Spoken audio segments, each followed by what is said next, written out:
Welcome to this deep dive into KP astrology, where we explore the significance of zodiac signs and nakshatras.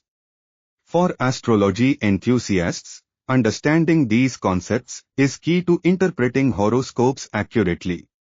In this video, we'll break down the zodiac signs, their elements, and the nakshatras, offering a beginner-friendly approach to these complex ideas. We'll also guide you on how to read the planets in different signs, using specific examples to help you gain a practical understanding. Let's embark on this astrological journey. The zodiac wheel is divided into 12 signs, each spanning 30 degrees of celestial longitude.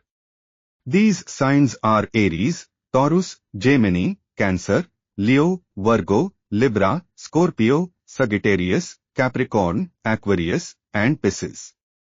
Each sign belongs to one of the four elements, fire, earth, air, and water, which influence the characteristics of the signs. For example, fire signs like Aries are dynamic and energetic, while earth signs like Taurus are practical and grounded. Understanding these signs is fundamental in KP astrology as they set the stage for interpreting planetary positions and their impacts on an individual's life.